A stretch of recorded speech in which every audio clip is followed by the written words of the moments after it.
Hello and welcome to Cinematography Podcast, where we break down and review a movie and try to have some fun while we're doing it. I'm your host, Drinking Thomas Hughes. We're joined by the cryo guy. The cryo guy. Yes. Everybody chill. Oh God. How long have you been holding that in? Oh, I do love me some good Captain Cold. I think the intestine will destroy James now because that was Mr. Freeze, not Captain Cold. Same difference. Captain Cold fucking snort. There's going to be a lynch mob after James now for that mistake. It's going to be literally like the scene at The Simpsons. Not? It's literally like that one scene at The Simpsons movie. Kill! Kill! Kill! Hey, these guys don't even know where we live. Oh no! Hayden, you shouldn't have said that. And like the guy with who's got the flowers, that's Alex going, "I support you," and then we're like, "Oh, here you go, just light it on fire for him." Oh God. Anyway, today we're discussing Suicide Squad Extended Cut, released on Blu-ray in 2016. And, it's the extended 12-minute version of the theatrical version that came out the same year. It serves as the first time villains have been the centre stage of a DC movie since the dreadful Catwoman movie, I believe. I don't think there was any after that. God. I wonder why. Yep. The movie was directed by David Ayer, who becomes the first director to not be Zack Snyder's Helm of DC Extended Universe, whatever you want to fucking call it, movie. And you can tell instantly. It's a different style completely. Before this, he brought us the movie's End of Watch, which stars our favourite Michael Pena. Sabotage, which starred Arnold Schwarzenegger. And the brilliant Brad Pitt war movie, Fury, which I was lucky enough to see the tanks up using at a war museum. Yeah. The year following this release, he reteamed with Will Smith for the Netflix film Bright. The one with the orcs and whatnot. Oh yeah. What? Okay. There's a Netflix film that's like about fantasy, like orcs, elves, fairies. Ooh, cool. I think you'd very much enjoy it, James. Probably would, yeah. Yeah. I'll have to show you one day. It's like fantasy, but in modern setting. Yeah, and essentially it's kind of using orcs as like the race, as in. You get on my drift. Yep. No. James' mind. Yep, I get it. We can move on. No, understood. Yep. Yep. Yeah. Oh yeah. Okay. Some early thoughts, and guys and girl. I don't know if I say guys. It's only James. Guy and girl. There are many of you. We've got many of you in cryo right now. So when one fails, we bring one out. The clone system. So obviously this movie, when it first came out, got quite a bad reception. Yeah, I remember mixed to negative at times. But in my opinion, I don't think it's actually that bad. I think it's quite fun. It's obviously the tonal shift from the previous movies is drastic because obviously though it keeps the dark overtone, it does have a lot more fun with what it's going with, which I respect them for doing that. Yeah, I agree. Definitely, it has its problems, but there are some like really good moments of it. Like especially the character, like obviously Margot Robbie is amazing in it, and even Will Smith is pretty good at it as well. There are some fun, entertainment parts. There are some really like clear inconsistencies, but if you just like ignore those, I mean, mallet to hammer. I mean, bat. Sorry, I thought I'd bring that up since that was an entire discussion while watching the movie. Wait, when did the bat become a hammer? There are some problems, but if you glance over those problems, if you sort of sit back and sort of enjoy.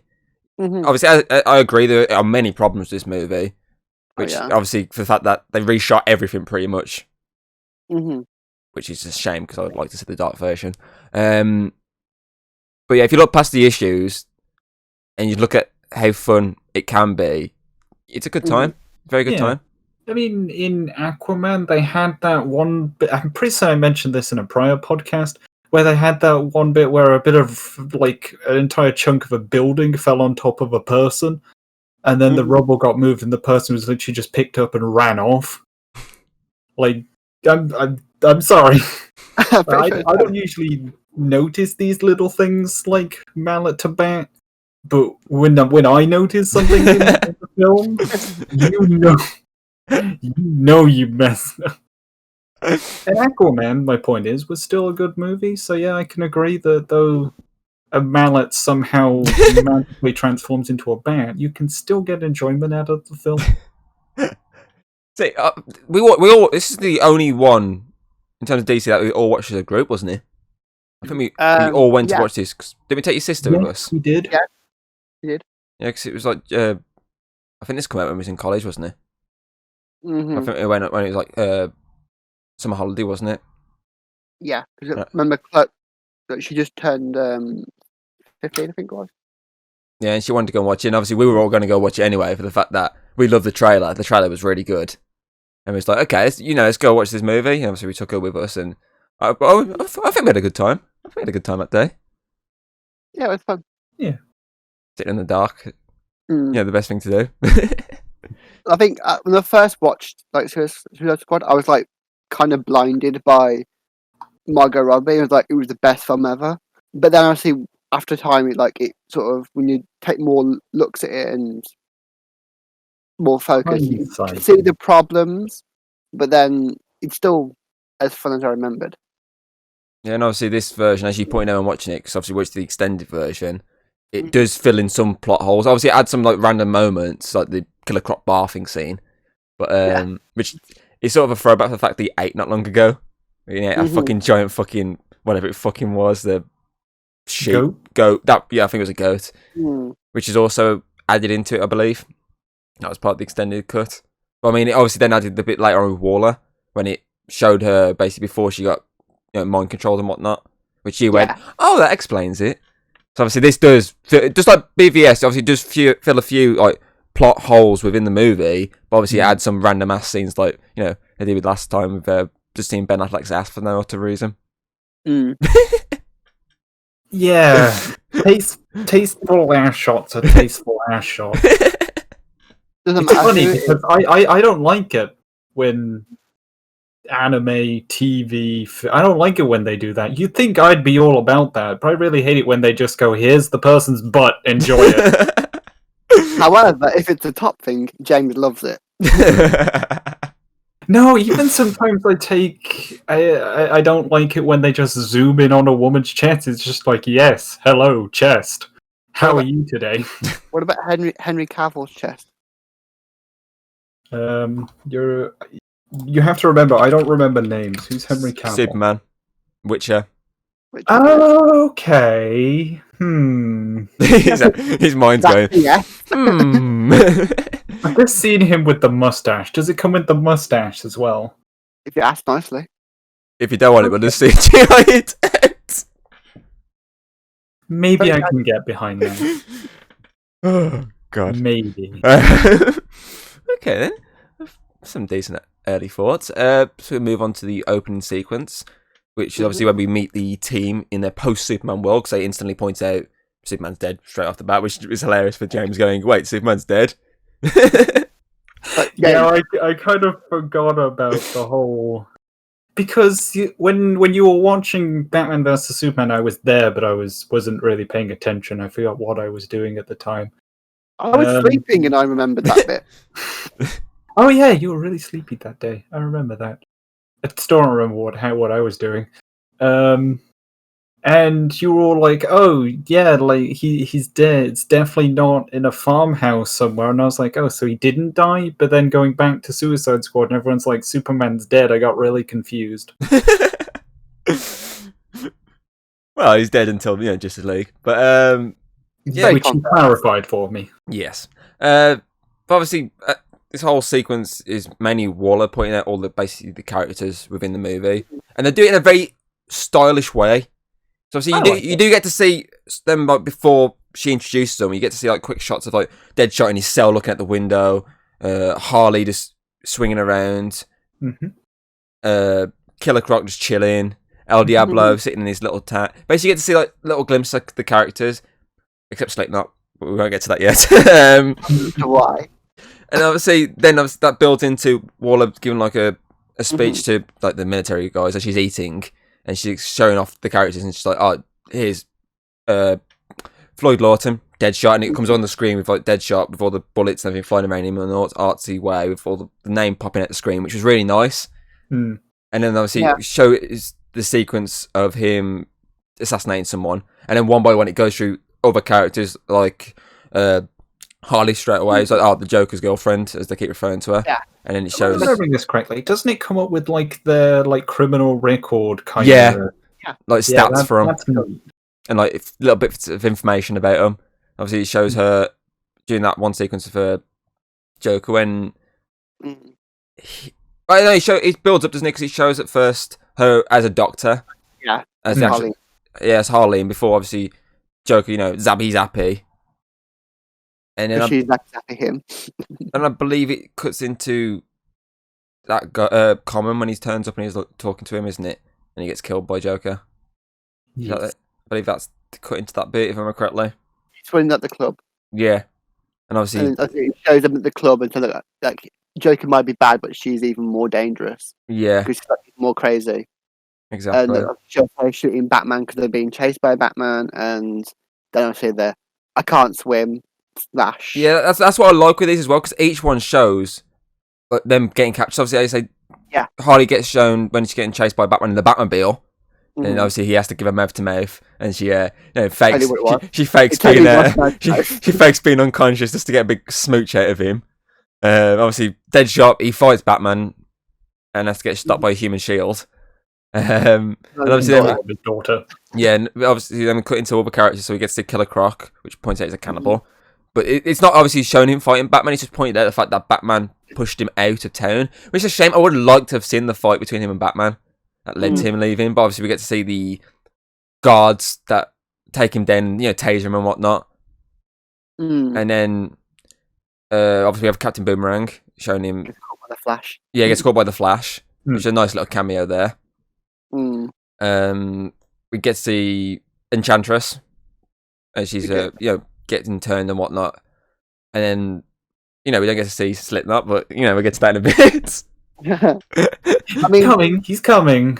To be fair, this scene is kind of unnecessary because it's more of like them telling instead of showing, but it's still quite fun to have. Yeah, it's a bit different to like sort of character introduction, which they then obviously sort of replicated when they did Birds of Prey. They sort of replicated this kind of like obviously not like all together like they did here, like, bit by bit, sort of when each character appears. Obviously, they also in this sequence they do show El Diablo. I forgot to mention that one. Oh yeah, and it shows him getting it. And they're like, "Oh, who brought him in?" Because he's the only one that didn't actually get captured by cops or anything. He just handed himself in after obviously a certain incident we'll get to later. Boom, boom. Yeah, and I do like it because obviously then it leads into them like, okay, how are you going to control basically an assassin, gangbangers, a crocodile, and well, the one guy's like, oh, don't forget Joker's girlfriend. He's like, yeah, her too. Basically going for all these, like, how are you going to control these? And like, oh, Rick Flag, here you go, and it obviously shows him and then getting close with Enchantress. Yeah, and obviously it brings it all in. There's like, yeah, you're not bringing us this Task Force X bollocks again. It's like, yep, nom nom nom nom nom nom. Yep. But yeah, don't worry, we'll get 11 in it. But for an opening sequence, I really enjoyed it because for people who don't know the characters, because obviously we know the characters, it's nice to actually get to meet all these characters, like showing us, as you say, the stats, as James pointed out, the names, and basically just like sequences with them as the character. So it's nice to see that. As the person who doesn't know the characters, exactly, it was appreciated. I'm pretty sure as well. For Deadshot, it actually shows all weapons he can use. Like I think it does. Yeah, it listed through them. Yeah, and a long list of weapons. That actually signifies that he's basically a master of guns. Exactly, because obviously this isn't the first time we got to see the squad, because we got to see them within Arrow. As Task Force X. But that got they got basically kicked out for the fact that this movie was coming out because DC don't like using two things at the same time.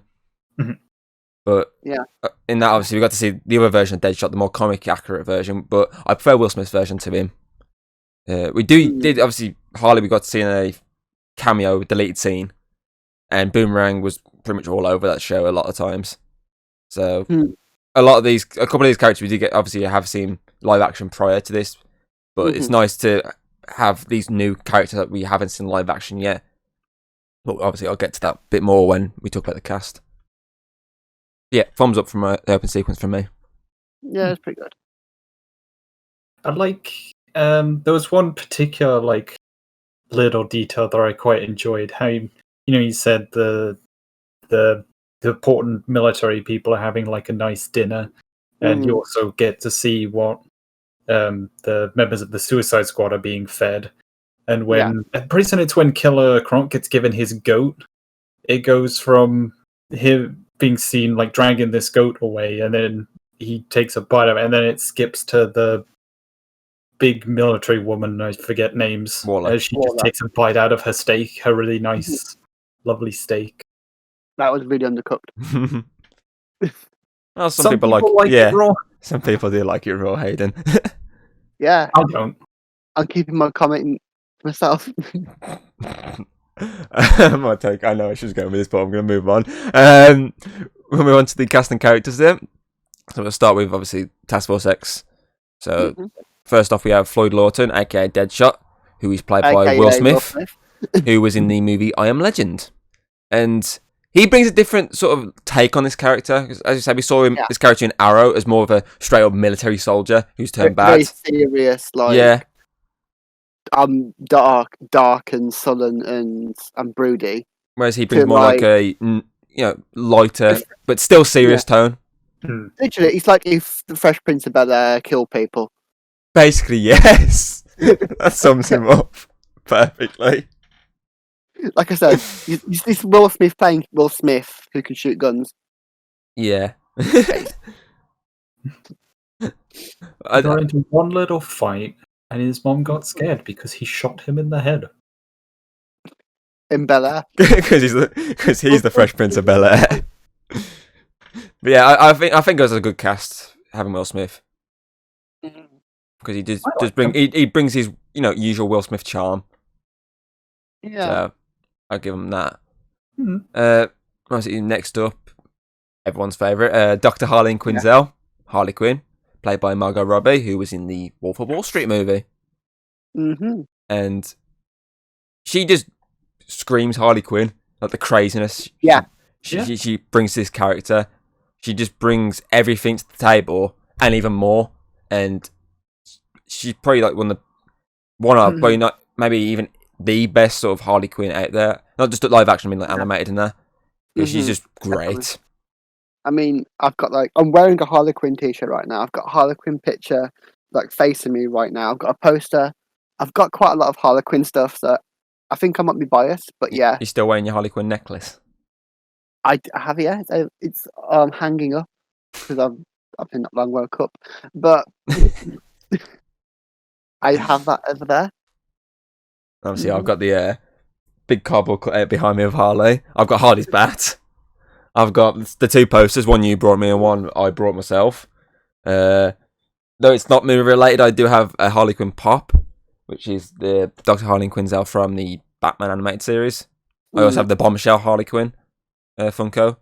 I'm hopefully going to get the Suicide Squad one soon. And I've got like these two statues just off camera of Harley in a Bombshell outfit and one in like the classic sort of black and red, the normal clown sort of outfit. I have nothing. I've also got a Harley Quinn costume. So yeah, I think we're biased. But James has trains, so he wins. He wins. Just bashed my elbow doing that. But yeah, I think it was a perfect casting. Obviously, before this, I think it was just Wolf of Wall Street. She was mainly known for, and Neighbours. Like every Australian, they come from Neighbours or Home and Away. And obviously, when she went to Wolf of Wall Street, obviously everyone was like, "Wow, she's really great." And then she came straight into this, and everyone was like, "Wow, she's really great." Wow. But yeah, I think she's great in this movie. Definitely. Can agree to that. We all agree. Yeah, it's an agreement. We're all in agreement. Okay, then we'll move on to our next character, which is another character we got to see in Arrow, and the Flash as well, and stuff. Which is George Digger Harkness, Captain Boomerang, played by Jai Courtney, who was in the Terminator Genesis movie. That bomb, just like the Die Hard movie he was in. Yeah. He's not. The movies he's appeared in haven't been very looked upon nicely by critics and people. But he does bring a charm to this movie. He brings the comedy value. Oh yeah, and character. as you say, just like Deadshot in the Arrowverse, Boomerang's more serious as anything. He's really like he's not comical whatsoever. He's just this straight up serious character. But this version, obviously, though at a few moments he is a bit serious, but his overall tone is straight up basically the comedic value, and he's very funny. A bit like an Australian Andy Serkis. Like he was in Avengers Age of Ultron when he plays Claw. Yeah, it's a bit like that kind of character, like the whole bit candy, but more Australian. Yeah, obviously. An alcoholic. So instead of sweets, it's down in bottles of an alcoholic who stole Deadpool's unicorn. Yeah, but there's like that sense of it's quite a comical character in a way, but kind of sinister and that comical. You know what I mean? Yeah, for the fact that you say sinister, for the fact the first time you see him when he's robbing that place, he literally kills his partner. So that's the serious tone instantly there. But then you look at the comedy value, like when he gets dragged out of that bag and they hold him still, and he's like, "Oh, last thing I heard I was doing was he's doing something with his nana or something like that." Yeah.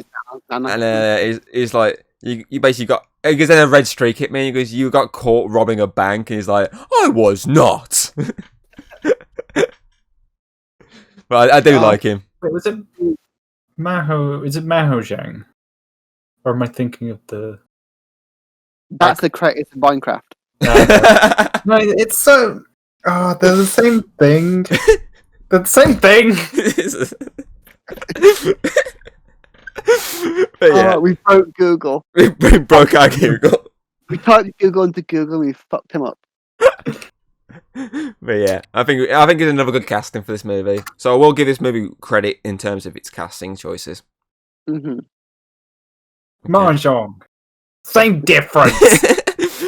With that note, That's a tile game. It's not even a card game. With that note, we'll move on to our next character, which is I don't know how you pronounce it. It's Chateau Santana. I don't know how you pronounce that exactly. El Diablo. He's played by Jay Hernandez, who is in a series that I got really addicted to during the first lockdown last year, which was the Magnum PI reboot. I really enjoyed that show and him in it. He's really good. And just like a couple of other people in this movie, he's also in that Bright movie with Will Smith. So a couple of people out of this do go into the director's next movie. So he keeps a lot of the same cast at times. But yeah, obviously he's one of the characters that has an actual sort of story arc in the sense of he starts off essentially this quiet guy who just doesn't want to be involved and whatnot, but then goes to the point where he's like, I've lost my one family, I'm not going to lose another one. And he becomes sort of the more team player who wants to protect his teammates from harm. So I do like his character development over the course of the movie. He goes from not wanting to use his powers to use it to save his new family. Exactly. Mm. And I think he's played well by Jay Hernandez as well. Yeah. He's obviously one of the more serious characters, the one with less comedy at all. Because you can't have it all be just everyone being comical. Yeah, but I mean, by like you look at a few of the characters, they always sort of crack a few wisecracks here and there. But I think he's the only one who doesn't really crack a wisecrack. Doesn't need to. Yeah, often he's been traumatized. Exactly. Backstory we'll get into. Exactly. He's traumatized by that, so he doesn't see the humour in life. Exactly. Whereas others use their trauma to just they use comedy to hide from it. Like Harley. Mm-hmm. Or Deadshot at the one point he puts the mask on. And he's like, I will punch you. Anyways, Harley just adapts personalities to hide from her own. Like the whole point of her. Yeah. Crazy. We're getting too in detail about funny clown lady. Can we move on? Yeah. Okay, I'm dreading Funny fucking clown trying to lady. pronounce this next name, but after this we have Waylon Jones, aka Killer Croc. Here we go. Who's played by Adewale Akinnuoye Agbaj. I don't know how you pronounce that last name. He was in For the Dark World. He's one of the many actors that either went from a Marvel movie into DC or went from DC to Marvel. Yeah.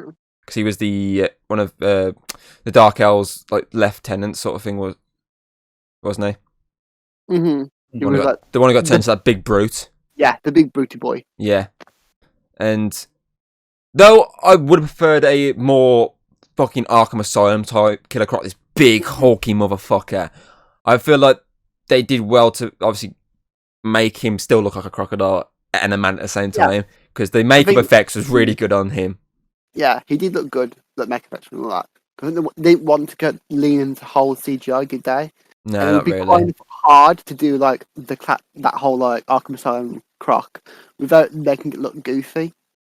So I think that CGI, this is the best they could do. Yeah, and obviously they did well with what they did. Agreed. He's probably not my favourite character in the movie, but Well, yeah, because he's pretty one dimension, really. yeah, he only has a few lines here and there, and he doesn't really have a character arc, and he just comes in every now and then and just beats the crap out of everything. But it's still a decent character, but it's obviously just not my favourite sort of one. I'm kind of biased because it's not a big massive fucking crocodile. I think he's more of like his character looks good, but like there was no other need for him. He's very much a background character that's shown when he's needed. Like they had to write in a scene of like having to go underwater just so he has something to do. Exactly. So yeah. Okay, then. We've got one more squad member before we move on to the actual government side of it, which is also has a member of the squad. But anyway, in the last one here, which doesn't get any introduction until you get one little picture and an eventual name of him, which is Christopher Weese, Slipknot, played by Adam Beach, who we last saw Hayden in New Mutants. Yeah. Mm-hmm. And he was also in the movie Cowboys and Aliens. And there's not much to talk about him except his head goes boom boom. Basically, he's the exact same in New Mutants, you know? Introduced, dead. Yeah, and you know instantly this guy is dead for the fact that he gets no introduction. He punches a woman as soon as he gets out the car, sorry. And there's a couple of lines. Incarnate. His whole character could have just been replaced with a death flag. He's literally just there just to prove a point of you fly away or run away, your head goes boom boom. Mm. So at least it wasn't one of the other characters they blew up. At least it was like a character that's literal power is just zip lining essentially. Yeah, because I think it was the Arkham Asylum movie they did, the animated one. They blew up King Shark's head, if I remember correctly. He was like the first character that proved to have his head explode, and I was like, whoa, they killed off like King Shark. He's like a major character, and they blew his head off. Whereas this, obviously, Slipknot's not really a great character in general. He just flies around with a wire. It would have been the cool. grapple hook in TTT is fun. True, very true. But I think what would have made that like whole death more important is if like the actor did market, like for the marketing, have him more involved and actually give him an intro, because then he'd be like, "What the fuck?" It'd be more of a surprise. Wholeheartedly agreed. The fact they couldn't be asked to do that, it obviously ruined it a little bit. But it's more funny for us now. You know what I mean? It would have been the one pump chump. Yeah. It would have been far cooler to see them go, introduce all of these characters, and then 5 seconds later, we just blew that guy's head off. Yeah. Like, what are you gonna do? So we're not afraid to kill off any of these characters. I mean, they marketed like Enchantress as being a member of the good guys, and not obviously the main she wasn't. So yeah, we'll move away from him because he's just there to get his head blown off. Move to the government side of it. So we'll kick it off obviously with the leader of the task force, behind the computer monitor. That's obviously Amanda Waller, played by Viola Davis, who was in the TV series How to Get Away with Murder. And just like this, she gets away with murder. Yeah, because she just like kills an entire load of people. America. Fuck yeah! But obviously, she brings this sort of sinister side to Waller at times for the fact that she has no emotion, for the fact that she just shoots like the entire room. It's like they weren't clear for this, and he's like, I ain't judging you. I'm judging you, but I ain't judging you to your face because I know you're going to shoot me. And cause obviously we had the Waller in Arrow as well, who eventually obviously died within that series. But I do like her performance as Waller. She does a decent job. Mm-hmm. Definitely. But she's very like imposing of a character. Oh yeah. The whole point is like she's like the Nick Fury, the one that one person you don't piss off. Yeah. Yep. And you can see that even all of them are intimidated. Like Rick is obviously, you can tell he hates her. Like he's pissed off with her, doesn't like her, but won't say anything because obviously even he fears her. I mean, like the whole point Will Smith as well. Like as that when he's coming out of like the prison, they're testing his guns. He's saying what he wants, like putting his terms down. Mm-hmm. He's not saying it. He's making it like he's saying it to Rick, but obviously he's pointing it to Waller because he knows she's the boss. She's the one who can actually make all this happen. Indeed. Agreed. Mm-hmm. Obviously, as you talk about Rick, next up is actually Colonel Rick Flag, played by Joel Kinnaman, who, if you remember correctly, Hayden was in the RoboCop remake we watched before. Yes, I totally remember everything from that film, apart from just. I totally don't only remember Sam Jackson. That totally not. But yeah, he essentially at times he's this literally just a straight up like generic sort of military character, but he does have a bit more emotion every now and again, especially when referring to June. He obviously has a bit more emotion there, and he's shown at the end when he hugs Deadshot. He does have this emotion, but he does at times just play sort of generic stern military soldier who just wants to get the job done, get in, get out. Yeah, it's like that stern soldier one's more of a character that Rick himself has to play. You know what I mean? Like the real him is when he's with June, when he's like broken down. But this more of a fake facade of this soldier character, all American, Hero. I'm totally Captain America kind of guy. Very Just analytical of you, Hayden. See? I'm good at this. I just thought, haha, funny American soldier man. I still think he does a good job, obviously, when he does the emotional side of it. And again, you still got to do a good job to play this sort of generic type of soldier. So I'll give him props there. And obviously we get to see him soon when they do the second Suicide Squad movie. He's obviously one of the few returning characters from this one. Oh, neat. There is only so many American soldier characters you can have. So it's probably a harder role to fill. Yeah. Let's be honest, this film would have been filled with them. Yeah, because like the rest of his like squad that he has with him, they are kind of just pew American soldier. Yeah, very generic. Like, oh, get a job done. These are bad guys. We're the good guys. Yeah, basically. Agreed entirely. Honestly, we do actually have in the government side. We do actually have a member of the villain, even though she's technically not a villain. The good guy in the villain side of the squad is confusing. We have Katana, who's played by Karen Fukuhara, who was in the TV series The Boys, which she does really well in that as well. And obviously, she's a bit like Croc in the sense that though she does have these moments, she's more of a slightly sort of background-esque character. She's not like full frontal like the rest of them. Like she'd added in last minute kind of thing. Like, oh, and here's Katana.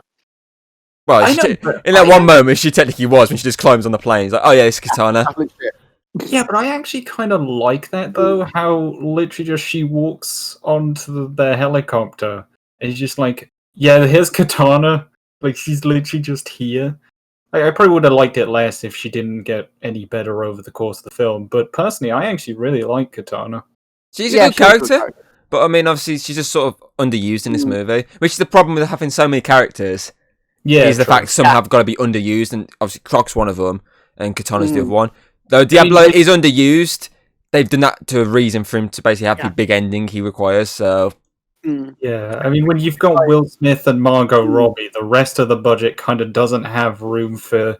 You've got 70,000 lines and Exactly. big impact. You kind of just stand behind Will Smith and do good.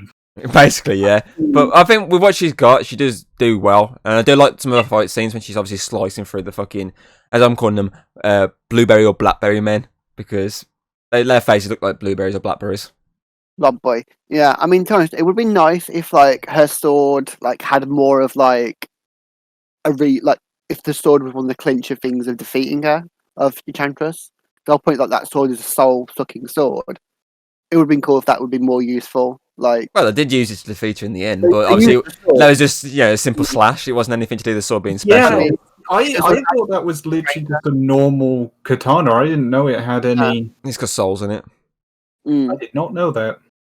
Yeah, in the film they say like that's like the soul of her husband is in that sword. Oh, okay. See, I just thought that was dead husband reference. I literally just thought that was like a character trait, like people just go around spreading like a rumor. It's like the soul of a dead husband's in the sword. Mm. It actually is in the sword. Yep.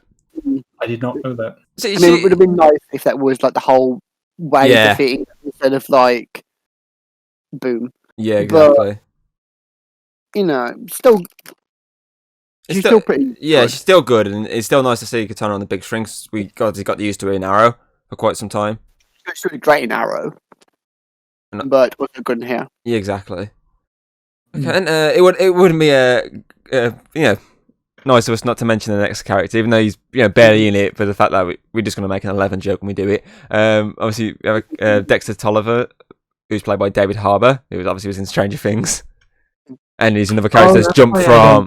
Reference. Yeah, he's another character that's jumping from DC to Marvel because he's obviously going to be in the Black Widow movie. Mm. So there's not much to say about him. He's literally just this guy who's just like, So Task Force X, should do it. Do it. It's basically his character. There's not much to him. He's just there. He's pretty much just like, are you really going to do Task Force X? We're doing Task Force X. Oh, why is he people targeting us? Basically, that's his whole character. So we'll move on to the actual villains. So the first villain is Dr. Jim Moore, Enchantress, who's played by Cara Delevingne, who's in the Amazon TV series Carnival Row. And I like the actual proper Enchantress, the dark side of Enchantress. I'm not a big fan of when she gets all lighty and whatnot. I don't like that. I like the more this darkly shadowy figure in the corner. I like that version. I'm not a big fan of the flying arms flailing. That whatever the fuck that was. I ain't a fan of that part of it. I mean, I was like, remember when I first saw the trailers for Suicide Squad and they were hyping up all the characters and stuff, and when they showed June as Enchantress, I was really hooked on that. I was like, that'd be an amazing character. Because at that time, we didn't know she'd be the villain. We thought she'd be one of the good guys. Right. And one of the members of the Suicide Squad. So it's it would have been she might be cool in that, and I really like the design. And then they did the villain part of it, and she went all glowy and I'm basically a goddess now. Look how heavenly I am. Yeah, agreed. In her other form, she's basically just, ooh, look at me, old goddess. I'm woman in bikini. Whereas the gothic style was more. When you see her, the few times you see her transform, when her form whispers Enchantress, and you see her hand. Yeah, that was cool. Out of the human hand. That's creepy and cool. And that's the kind of thing I know this is just me going on a tangent, but imagine seeing something like that in Phasmophobia, where instead of just always the hand going into your eyes, you suddenly just see these hands coming out of your hands, and that really ghostly effects there. That's my point. The whole point is it's actually showing Enchantress taking over her body, and it is visually just amazing. Yeah. And then they ruined it. Basically, she's a mixed bag of characters. She has a moment, but then overall, meh. Shit. Okay, we'll move on to the next character who's also a meh towards the shit side of it. Obviously, the Joker is here, played by Jared Leto this time, is obviously going to be in the Morbius movie when it eventually ever comes out. And Connor would kill me if I didn't mention the fact he was an American Psycho, so he was in there. Yes, he was. And I don't like fully hate him, but at the same time, I don't fully like him as the Joker. I think it's just for the fact that they basically like plastered him all over the trailer, like, yeah, Joker's here, and they barely used him whatsoever. And I don't think he's as bad as Jesse Eisenberg's Lex Luthor. I think that's twice as bad as this. I mean, he's just not the best. As I kept saying in the previous film we watched, that I think Jesse Eisenberg would probably been a better Joker. The way he was playing that fucking character. Yeah. I just don't think he's the best choice for Joker, but maybe we might change our mind if Justice League maybe brings a different side to it when he comes into that. So fingers crossed he does. I think he's just he had a very tough role to fill. Yeah. And just wasn't good enough. That's the thing, because obviously we pointed out last time with Batman, he's obviously coming off the back of Christian Bale, Ben Affleck was, but the fact that obviously that was only one great Batman who's coming off the back of, because the ones in between him and Michael Keaton were basically shit. Yeah. Whereas he's literally Jared Leto's coming off the back of Heath Ledger and Jack Nicholson. So he's like back to back great Jokers, and Mark Hamill as well in there. We count voice actors and stuff. Mark Hamill. Exactly, he's amazing. He's coming off the back of all these, so he's got the fucking toughest task ever, and I think that's what doesn't do any favours. That and the fact that he's very underused within the movie. He comes in basically just to shoot some people and whatnot, and stir some stuff in this team. But other than that, they could have basically done anything with it. Basically, they could have done anything else there and just moved him out of it. And it's even worse now because we have the Joker film. Exactly. Obviously blows his performance out of the water completely with a fucking nuclear bomb. Because Joaquin was... And that's how he created Godzilla. Yeah. All of my input to this is yes. Yeah, I agree. And yes. I agree. So basically he's not shit, but he's not great. So he's kind of... bad job. He's meh. I think if there was the original what they were gonna do, the original scenes to have that were cut out. Yeah, maybe that does improve it, but who knows? They'd say there were some of his scenes that they cut out, which made him a lot more sinister and a lot more there was loads cut out. There's loads for him, and the whole that whole scene where he pushes Harley out helicopter. It's edited to make it look a bit of sacrifice, I'll save you. When actually, originally, was supposed to be he did it on purpose to try and kill her. Well, in this version, he doesn't. It's not really I'll save it. He accidentally lets go more than anything. He doesn't actually just push her to save her. He just lets go because he falls backwards. Yeah, it's weird. It seemed like it was a good act, but it wasn't really. Yeah. Okay. We'll blame that on the whole editor and director changes they had. Yeah, the reshoots they did. Okay. Obviously, there's one last sort of soldier who I'm calling a villain because he just helped Joker, but there's not much to say to him. He's more the comedy value of the movie at times, which is Ike Barinholtz. He plays Griggs in the movie. He's the guy who's lit browser history. Oh, I did that in the wrong order. I was meant to do his character name first, but oh well. He was in the movie Bad Neighbours with Seth Rogen, but he's also in that Bright movie at the same time. Yeah, but yeah, he's literally just there just to give Joker, oh yeah, here's Harley. At the same time, the comedy value, as we say, with the whole, I want you to shoot this man and then delete my browser history. That's literally all his characters there.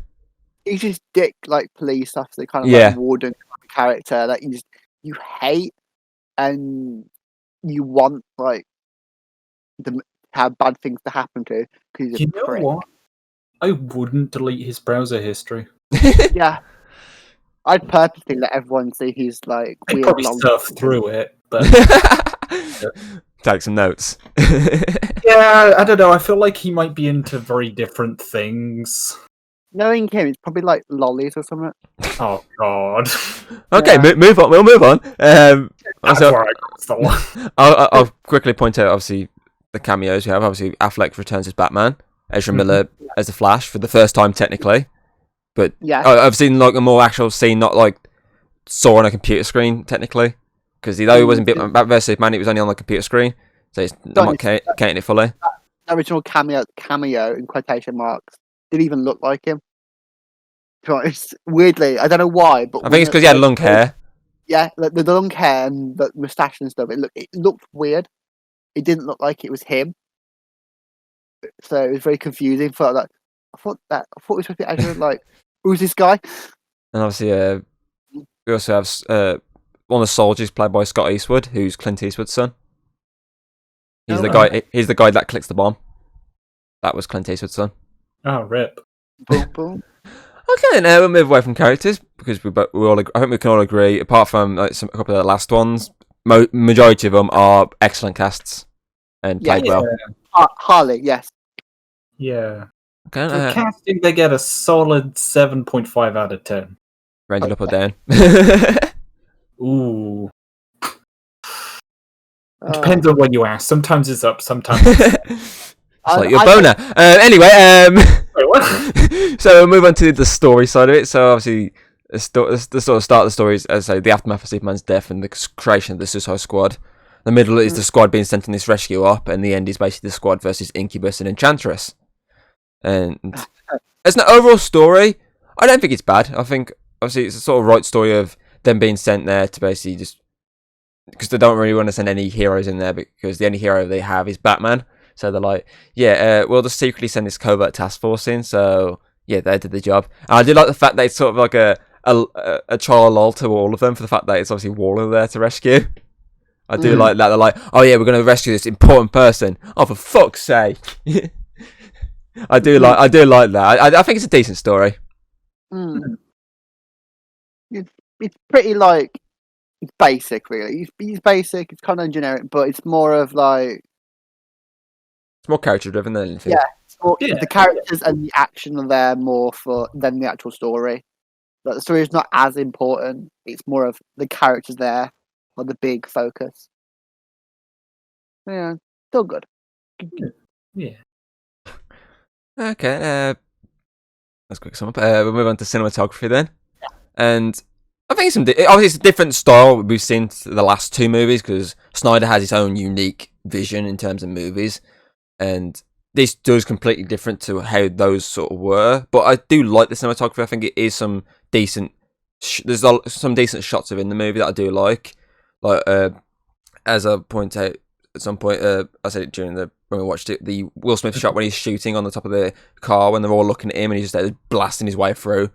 And some of the shots are like katana slicing through the weird people. I do like some of the shots within the movie. I like the slow motion shots they do sometimes, like when the unicorn flies out of fucking Captain Boomerang's jacket when he's slicing through. Mm-hmm. So I think it's some good cinematography. Definitely agree. Like especially when they're showing off like those shots, like basically being Deadshot. They show off his gun skills in the courtyard. A lot of those shots were pretty cool. Like seeing him shoot like the dead on headshots. And as well that scene where like he jumps on the car as well, like shooting people like later on. That was a good scene as well. So they did do some good stuff. Indeed. Agreed. Yeah, pretty much said all the ones that I remember. Okay. Wow. Those two things, the only thing he remembers from the film. Okay, we'll move on to the score, and obviously this is completely different to the scores we've covered in every other fucking film we've done since we started. For the fact that this is less like orchestra score, it's more hip hop type score, and I do like it. The only one I have issue is the Killer Croc bit because that makes no fucking sense. There's no helicopters flying around. They're inside. It doesn't make any sense, and it's not the Vietnamese War, so it makes no sense whatsoever. I would have preferred more like darker or sinister type song maybe, but other than that I do like the score. I think each song suits the characters basically. I feel like it's a bit like Shrek in a way. Like they use the pop music stuff like that to, like add for like the comical stuff, and then they use orchestra for like serious parts. There are some like I'm pretty sure there are some. Yeah, there's a few like when he's shooting on the car and Yeah. There's a couple. There is a couple, but it's more focused on I mean, the album side of it. So if you literally Google Suicide Squad soundtrack, you're literally just gonna get the album with these songs that are playing over the top. it's basically Trust me, I know. a cool action film with some cool action music kind of thing. Pretty much it. Yeah, I do like the soundtrack. I do like a lot of the songs, like Harley's songs. They suit her perfectly. Definitely. Yes. Wow. The great, and this guy won Best Guest last year. Well, Yes. there was no competition really. Well, yeah. To be fair, he was in the most last year. One had like one or two like moments when he came on, and Alex is Alex. So it's really like it's not much of a competition for it, James. That's how I like it. You know. James deep down doesn't know to take it as a compliment or basically Oh no, hate it is towards him. a compliment. I mean, I won. Well done, well done, sir. Thank you. Thank you. Like James is amazing, but like Alex is the bottom of the barrel. I mean, what are you gonna do? Pick Craig? Who knows? Chaotic evil. Anyway, we'll move on from score then to the special effects, and I don't think they're bad. I think there are actually some decent special effects within the movie. I think Incubus, his face looks a bit off at times. I think that's more the patterns they go with on the face, but I mean the body side of it looks fine in terms of CGI. And I do like Diablo when he turns into the fire creature. That was cool. Yeah, he turns into the racially insensitive Ghost Rider. Yeah. So I don't think it's bad CGI, because I know a lot of people complain about CGI within the DC movies, but I don't think it was terrible. So the only issue I have is like the face of Incubus, but I think that's more of the patterns they go with, the design of the character. They make him a bit too generic at times. It's a lot better than the Whedon. Do you bleed? Yeah, it's a lot better than the Whedon CGI. Let's be honest. Yeah. Yeah. No, I agree. I have no. I had no issues whatsoever. The first time we watched it, the time near of its release, and now, I mean, yeah, I have the ability to point out bad CGI when I see it. So, yeah, no, I had absolutely no issues with it. And I did at least know, like, you don't have to rely heavily on CGI. Yeah. And they had practical stuff as well.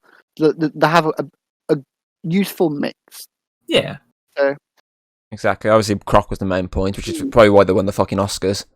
yeah. It's been the first film since, I believe it was Spider-Man, to win like a normal Oscar. I know Dark Knight won an Oscar for Heath Ledger, but I mean, not actor-wise. I mean, like the special effects and crap like that. Yeah. So, yeah. Although Harley Quinn's makeup was pretty good. Yeah, I still feel like fucking Star Trek should have won it for the fact that it had so much fucking like practical makeup effects over lots of characters. Like we say, the Oscars, they're kind of rigged. Yes. Okay. We'll move on then to the action sequences in the movie. So obviously the first one is the street fight, when the squad's fighting the weird Blackberry creatures, whatever the fuck they were. The generic bad guys. With weird multiple eyes and stuff. Yeah, horde, zombie-esque. Yeah. Video. And I think the first, obviously, fight we get with the squad, I do enjoy it. I think it's a good, like, solid, like, showing off each character's perks. Obviously, Will Smith jumps on the fucking car, shooting everyone. Yeah. Croc's fucking ripping people apart. Katana slicing through people. Boomerang's carrying away drinking, but obviously does get involved with stuff. Hardy's beating the shit out of people with a bat and shooting. Diablo's pointing out here, obviously, the one that's not wanting to fight, so he's backing off. Flag, obviously, a squad shooting for everyone. So we get a good mix of characters fighting, and it's a nice introduction to their fighting styles. Obviously, they've all got their own way of killing stuff. Yeah. Which is unique. And it's a way of, like, basically giving them a reason for why they're there. Like, they're there because they're strong. They're there because they've got a katana. They're because they're Harley Quinn. There because they can shoot guns really, really good. They've all got the reason for being essentially, there. this is showing that the reason they're there is because they're not afraid to kill. Obviously, even when it's pointed at the fact that these were people, they don't give a shit. They still just fucking blast their way through them. So they're still humans, but they don't give a shit. Like, fuck it. Exactly. because they're dead anyway. We've done worse. Exactly. It's nice to see as well when they actually add stakes by when the creatures start grabbing the main general guy Rick. Yeah. and dragging him away. And For a it reason. was the first time they do it when Harley's like, good riddance to you. And Deadshot has to remind her, he dies, we die. That's what I like with Deadshot, for the fact that he's kind of like a leader behind Flag, for the fact that he knows like the dangers of everything around, for the fact that he's like, okay, if Flag dies, we're fucked, so we need to help him. So I do like that about his character. Like he's kind of the intermediate between, yes, he's a bad guy and he'd say to hell with all of this in a split second, like all the rest of them, but he is probably one of the very few of them that knows the stakes here. Yeah, like it's good of them to actually like acknowledge that all these people would probably bolt at any second they could. Which is proved. By this point, it is proved that someone's already tried to bolt Boomerang 1 and fucking Slipknot, which, boom boom. It's proved that it will happen. They know if they do run off, they'll die. Heck, even fucking Harley, she was admitting to wanting to run at one point. I think Deadshot was the only one, and Croc, Diablo, and Deadshot, I think were the only ones that didn't say they were going to bolt. Because obviously Boomerang went around every single character. He got Harley on his side, he got fucking Slipknot on his side, and all of them are about to bolt. Except Diablo is obviously the quiet one. He's like, piss off. Deadshot was just like, I'm here to get the job done, and Croc's like, yeet. Yeety folky. So yeah, I agree with the whole. He knows what the stakes are here. He's more down to earth than the rest of them. I think that's why he's there, because he's the less insane one.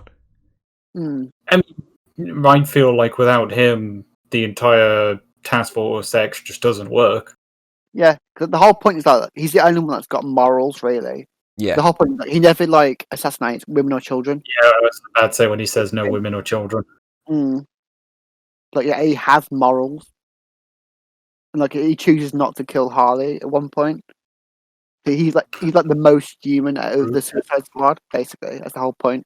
Yeah, I agree there. It's probably what Bloodsport's going to be sort of like in the next one. He's going to be the more sort of human, maybe more like the more humanized character. Hopefully they don't. Hopefully they do a bit different, because obviously you don't just a copy and paste of Deadshot. So hopefully they do something different. It could be a Deadshot, but British. Be amazing. Yeah, but I mean, for the first fight we get in the movie, I think it was a decent introduction fight, so I'll give them credit there. Yeah, I also like how you actually see progression with the enemies, in the fact that when they get to that big skyscraper building, they go into that one really large room thing, and the Blackberry guys actually start firing firearms at them. So you actually get progression from random zombie creatures that just charge. I think that's more down to the fact that those ones that are charging, those are normal people. Whereas the ones out in the buildings, they were the military soldiers' turn, so they still have the memories of, oh, gun! Die, you sons of bitches!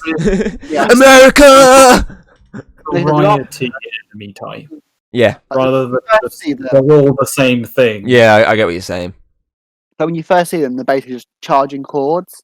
Second time, their sneak attack, that they jump from the ceiling and stuff. It's more organised. And then we see them with guns. So it's like, there's a progression to how they attack. Yeah. Just because the different people being turned. Exactly. Obviously then, the next fight onwards is the office fight, where you say the sneak attack or more. Where it obviously kicks off with Harley trying to bolt, and she's in the elevator, and she has to fight a few off. And then obviously she comes in, and she's like, what?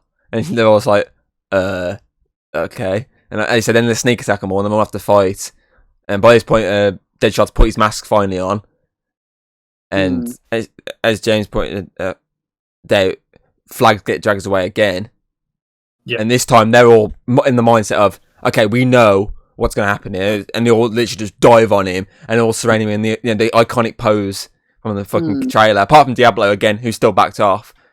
And it's even pointed out with Flag's like, just let me fight. And they're like, no, you're not fighting because you die, we're dead.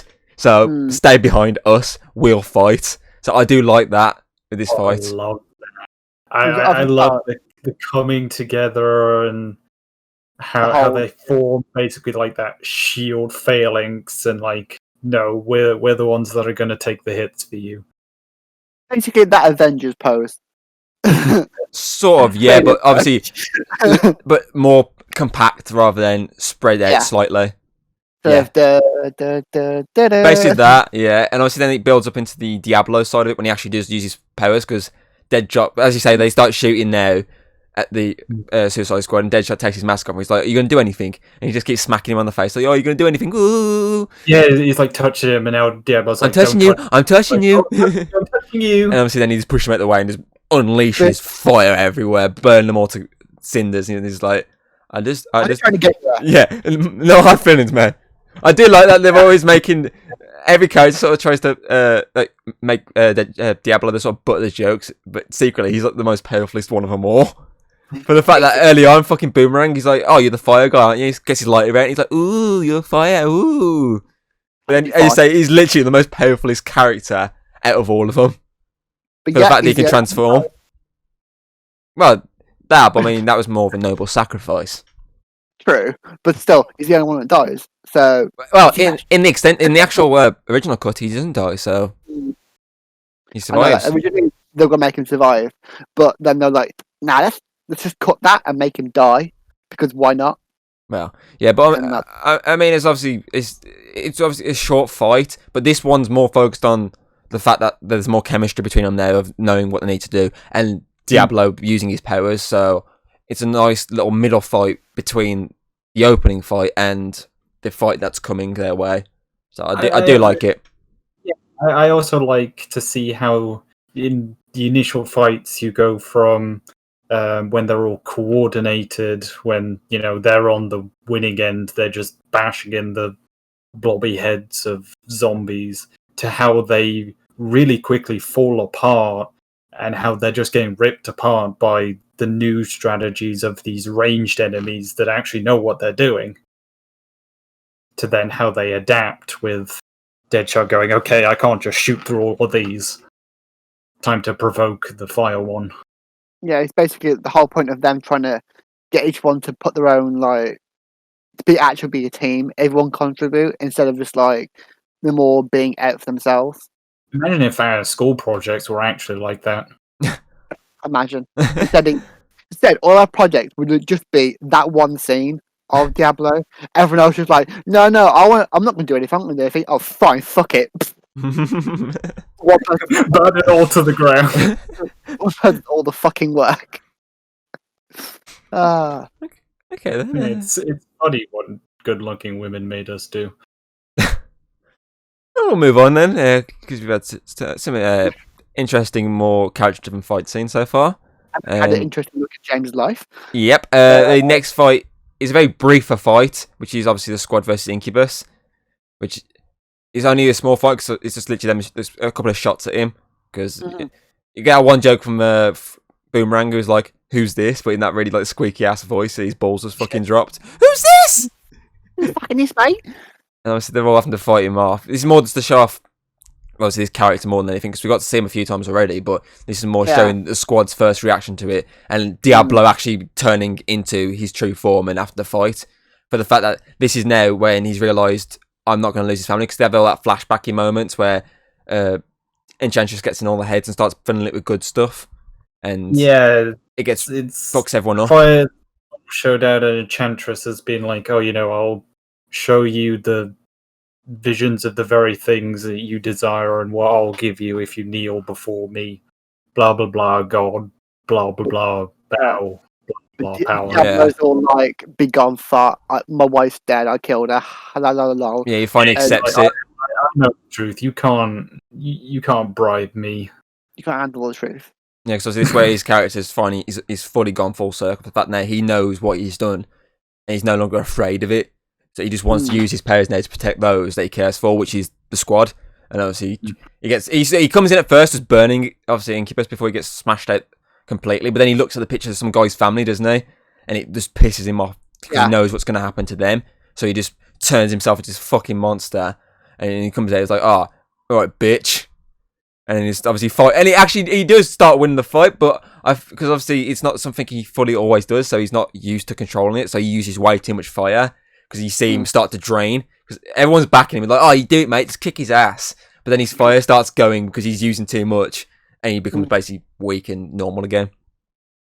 A bit like Ben 10, he times out. Yeah, and We obviously, go to hit last, times out. and obviously he tells them all to go, boom him up because the bomb's underneath. Because Croc's done his thing of one underwater scene of just holding some blueberry, blackberry people to the side, so the Clint Eastwood sunk can click the button and next, die.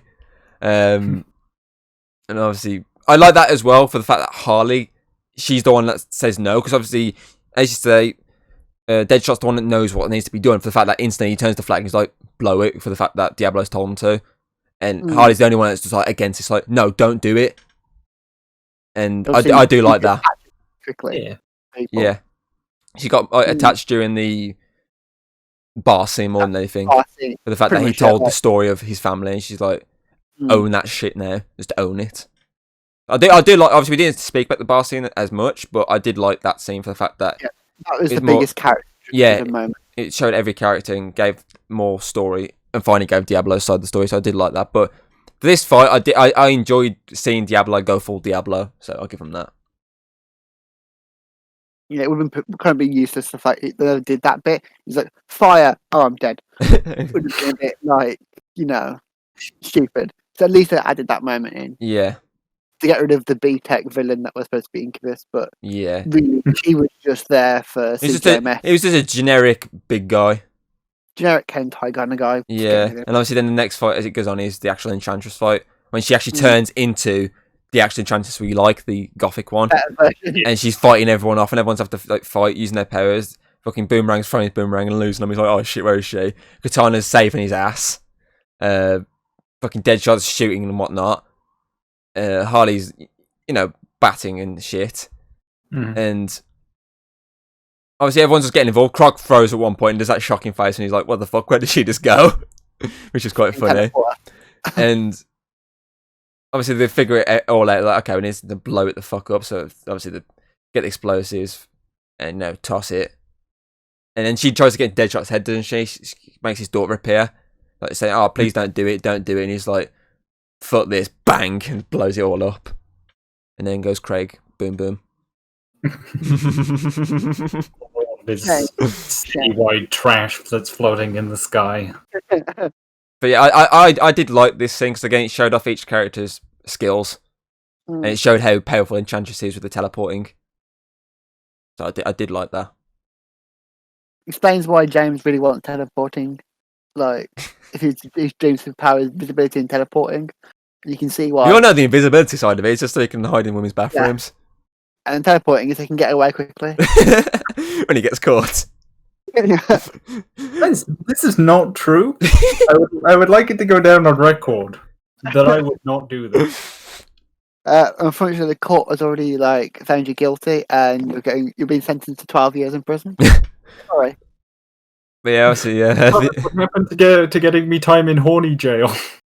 Sorry, I tried to strike a deal. It didn't work. They can't take you. You're too far, far gone, yeah. But yeah, obviously, this fight ends with them cutting Enchantress's heart out for the fact that Harley sneaks up using the idea of, oh, I want my Joker back. I want my pudding back. And, use the katana to slice for the fact that she's like, oh, you messing with my friends. Again, her recognising that these are her friends now. And, taking the heart, destroying the heart. Enchantress is, back now as June. And everyone's all happy. And we're all going to leave. We're going to go, go back to Gotham. We're going to break some stuff, steal some stuff. Waller's like, nope. No, bitch. I got explosives. But I can cut a deal with all of you. But yeah, we'll get to the actual deal part of it because that's, the ending. But yeah, I feel like it was a decent end fight. It wasn't anything massively spectacular, but it was a decent fight. I agree. It was it could have been better. A bit better. Yeah. It was still entertaining. It definitely has what I think is the main problem with anime fight scenes, where it's very stop-start. Yes, the whole point of when Croc throws the bomb, and I'm going to shoot it. And then for like 10 seconds, he turns down and stares at this illusion of his daughter. It's like, by the time he's finished looking at her, that thing's already gone. Yeah. Like, there's some timing moments. Yeah. It's and the whole like Enchantress like kneel before me, and Holly's like okay, definitely not deceiving you, ha ha hee hee hoo hoo.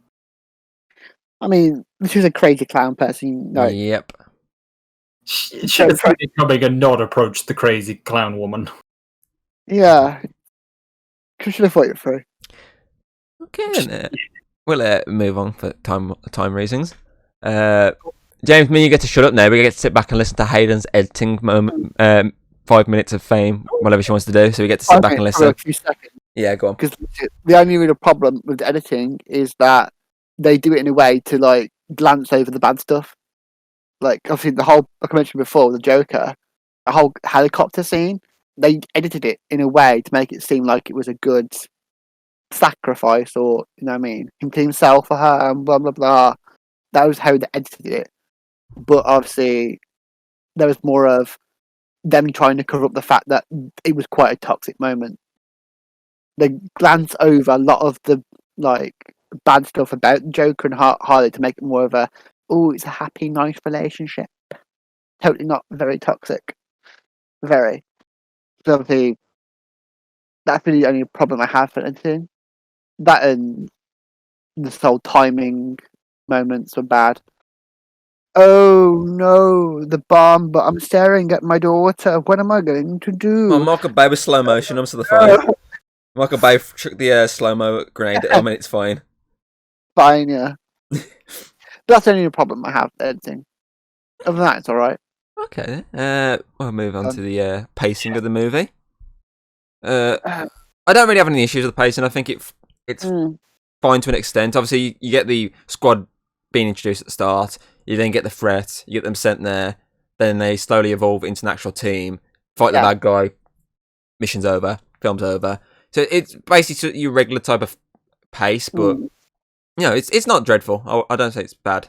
Yeah, no, I have no issues with the pacing because I know I just remembered with the film Ready Player One, I was really starting to get bored at the start of that. It's like when are stakes going to be introduced? When's this film actually going to get going? But with Suicide Squad, no, with how they handled all the character introductions, no point did it bore me or lose my interest. I think the only problem I would say with that pacing is it goes a little bit too fast. Like obviously that one character moment when they all slow down and in the pub, that was the best part. But I think the start and the middle and coming to that part was a little bit too fast. But it was still good enough that at least not too slow. I'd rather a film be too fast than too slow. Because if it's too slow, you're like, yeah. If it's too fast, you're like, oh well, I can always just rewatch it. Yeah. Agreed entirely there. Yeah. Okay, we'll move on to the production design aspects of the movie, and I think it's some good production design. Obviously, the sets look quite cool. Obviously, you got it's like a normal, essentially place, but I mean, it's all just fucked and destroyed, which is nice to see. And I think it's decent. I think it's some good designing, and obviously, as I say, if you move with production design, obviously the actual character sort of makeup and costume design, everything. It's the entire sort of production behind it was great. I think it did a really good job. Great, except that one part of the Enchantress. But other than that, other than that, it was a very good production behind this movie. Yeah, I personally love the whole ruined city aesthetics. So for me, they would have been very hard for them to go wrong with that. For me, do you know that scene where Rick finds June? Yeah, and she's in that black bath and the pentagram on top of it. That specific scene was amazing. It was the whole point. He's trying to show this demonic side to Enchantress, and it works really well. The whole club scene with Harley Quinn, that it made the Joker and them like fucking gangsters. Yeah. Part of their that really sold the gangster like idea of them. Yeah, because the whole point is like that Joker is supposed to be like the gangster vibe Joker that from the like first initial of the comics. Because there's like 3 versions of him. Yeah. There's a more gangster vibe, then there's the more like comical one, then there's the serial killer one. And I think they obviously went for the more gangster vibe. So that set like worked with it. And the way they showed it, like for the introductions, they showed like each one got caught and what caused them to do. They chose the right kind of like places, like having Will Smith sitting on top of the fucking roof, calling up the sign saying, "Well, you're begging me more fucking money." While like that person's walking, you see like all the things he's set up to help him ricochet all these bullets to kill, and it's the way they designed it was really good, and it helped. It worked for the characters they chose. So Yeah. Oh, okay. I think all agreement around. So we'll move on to the script, and obviously they have to get the script right. For the fact is, this is more of a character-driven movie at times, and I feel like the dialogue is very good between the characters. It's not really any really clunky dialogue. I think it helps obviously the actors reading the dialogue, but it's not a bad script. It's actually some decent writing. Yeah, okay. I think probably the only like moment that could be kind of questionable would be from the Enchantress one. Yeah, but, obviously, fuck that bit off entirely. And but when she doesn't speak, like she's imposing, but when she does a bit, it gets a little bit too, like brother. Yeah, brother, give me your heart. No, my brother. Yeah.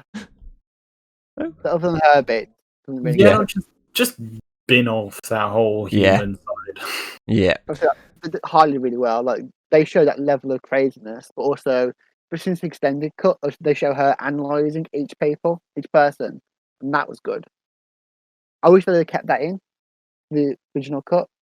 And the theatrical cut, obviously, they cut that bit out. But for this extended cut that you showed us, they kept that bit, didn't they? With going around going, "Oh, you're like an only child," and I think that whole point is the fact that she's still a psychiatrist. Yeah.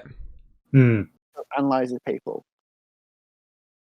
Agreed. So, yeah, they did good.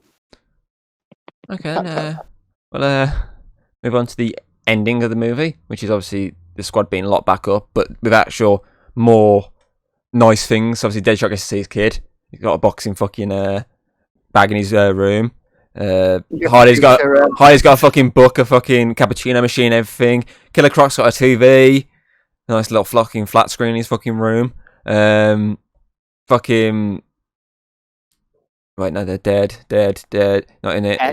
The only one who obviously got the butt end of it is straight up fucking Boomerang, but that's because he refused everything. He didn't make a deal. Yeah, he didn't make a deal. He was so like, they just locked him back up. I'm going free, mate. So, no, let me in, please. Come on, darling, let me in, please. Yeah, and obviously then fucking Joker arrives and frees Harley, which is where it ends. And I do like the ending because obviously it shows that the squad's a bit more respected now, apart from Boomerang, who's obviously doesn't want it, so he's chucked away. And obviously Joker still wants his Harley, so he obviously breaks her out. He knows where they are, so he's going to get her out. So I do like the ending. I think it's a good ending. Yeah, he breaks out in the end of this film, and then it turns out in the start of the next film, next Harlequin style film, they break up. Yep. So it's basically a useless ending, but it makes sense. The fact that this is how she got out 4 birds of prey, so it just makes sense. Yeah. So I'll give him credit there. Obviously, there is one more scene to talk about. There's obviously the end credit scene where Batman meets Waller and basically gets info on Justice League members and just metas in general. And he kind of teases Justice League versus Suicide Squad for the fact that he's like, oh, if you don't shut this squad down, me and my friends will do it for you. Friends meaning him and Diana at the moment, for the fact there's only 2 of them. That's the only one he knows. He hasn't met. Yep. But it's a nice little tease for the fact that they had Ben Affleck calling as Batman. It's a nice little tease, and having him play as Bruce Wayne as well, so I'll give him credit for that. And for the first time it's actually been used in an end credit scene, it's a nice little nod to what could be in the future. So I like that. Yeah. That's good. Okay, favourite moments segment, Hayden. So I'm It's a couple that I did like. It's just kind of I didn't know what specifically to choose, but I went with Deadshot shooting on top of the car. I did like that shot of him as shooting away. It looked really nice to look at, and it obviously was part of that really cool action sequence. So yeah, I want to give it to that. Short but sweet. For me, it's kind of the opposite. Instead of the short but sweet scene, the whole bar scene for me, my favorite moment. Damn it, Hayden! It's the biggest character moment of the film, I think, and I just loved it. It explored each one, and it showed each one's motivations really for being here. It's like the whole point of Deadshot knows that we're going to get blamed for all this shit, but he's doing it for his daughter, and it's beautiful. Yeah. Really was. Yeah, you can also choose it, James. Yeah, no.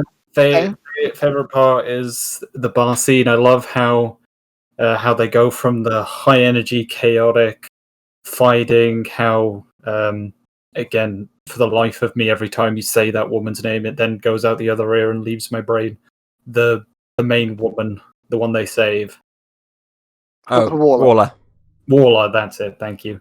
Her helicopter gets shot down, and they learn why they're actually there, and then they all just go off, and leave and go off into this bar, and they start talking about each other, learn more about each other, have drinks together. I love how they go from that chaotic fighting for we don't even know what for or each other to just set aside and let's just get to know each other, just bond over some drinks, talk about our horrific backstories. I just love the building of that chemistry and I just love that scene. I think it shows that even the most action-packed film can have moments where they slow down the pace and have character-driven moments. Really, that's what I'm trying to get at. I love how when you go from high octane action to we are actually people with people traits. The contrast is good. I just love that contrast. There we go. Okay. Both of you agree on that one? Compare that to Pop's simply. Can't use the S word. Oh, wait, not on Twitch. Simp. Okay, move on then to the rating of the movie. So, I did enjoy it. I think it gets a bit too much hate. Though it has its flaws, I still think it's a very fun movie at times. So, get straight to this. I'm going to give Suicide Squad Extended Cut an 8 out of 10. Yeah, I mean, for me, it's probably one of my favourite DC films, which may say a lot about DC, but obviously I like a lot because of Harley. So I prefer Birds of Prey, but Harley-ness is obviously the biggest selling point for me. But there are some good moments for each other character that just adds to it. So I would agree with the whole 8 out of 10. Round up to an 8 out of 10. No, I've done that, but I feel like I've done that before. I'll say number rounded. 8.125875352. Red Dead 28. Red Dead 28. I definitely haven't done that. Okay, James. I really like the film. Yes, there's a lot of the criticism that is very justified. It certainly has its flaws, and I feel like I say that a lot, that I like the film, but it also very much has its bad elements. So yeah, but overall, no, the actual film itself, I do really enjoy it. So for the extended cut, I'm actually going to give it a 9 out of 10. I didn't think of a funny point. I'm just straight up going to give it a 9 out of 10, rounded to a 9. For the original cut, I'd actually drop that all the way down to a 6 because of how you said with the plot holes that needed filling and all the changes they had to make, and just it's kind of disappointing. It's got this very good core that's really great, but then its outlying issues are just there, and they're bad. Like you're saying, like the original cut probably would have been better if it didn't exist, and this was the like official theatrical cut. If the later extended cut was the original film, yes, it would have been a lot better. Okay. Agreeable. Okay, so that gives it a Chest Cave overall. Well, the Suicide Squad extended cut, to be specific here. A Chest Cave overall rating of 8.3 out of 10. It's actually 8.33333, but it's 8.3. Cool. Yeah, yeah. 8.3 recurring. Yeah, so it's 8.3 out of 10. Okay, so we'll quickly run through the Chat Cave MVP award. We haven't chose one, but we're going to do it off the back because I know Hayden's agreeing here. So Chat Cave MVP award goes to Margot Robbie's Harley Quinn. She's great. Summed it up. We're running out of time, so I'm just quickly saying thumbs up. And the runner-up is Slipknot. Oh no! We'll give James. James, choose the runner-up because we'll let you since you're the guest. Ooh, I'd say that it's close, but only because he's like the only name I remember. I'll give it to Will Smith. Will Smith's dead shot. So we'll move on to the question of the day, and the question of the day is a simple one. It can actually give you a yes or no answer. The question of the day is: would you like to see the darker original version that a director made before the reshoots happened and made it look like a music video? Yes. James? It'd be good to compare. I think. Yeah. Okay, yeah, no, with that, yeah. Personally, you know what I'm like. I'm a puss baby, piss pants, scaredy cat. So, yeah, I mean, like, I'm always afraid going into like darker things, but then once I actually get into it, it's like, oh yes, Sayori hanged herself. Hey, that's funny. I like that. But yeah, like first going into stuff, that was a reference to Doki Doki Literature Club, by the way, if you didn't get it. But yeah, like I'd be scared going into it, but then as soon as I get into it, I'm like, yeah, cool. So I'll go with yes. It's like how you get worried about all the shark films and snake films. Yeah, no, like Rogue. When I actually stuck around and watched Rogue with you, I really liked Rogue. But like, if you said, "Hey, let's watch Rogue," I'd be like, "Nah, count me out." No, it's got blood and gore in that. But watching, like, yeah. Another thing again, the anime Goblin Slayer. It's like at first, like, ooh, no, ooh, blood, no, I don't want to watch it. But I actually I love Goblin Slayer.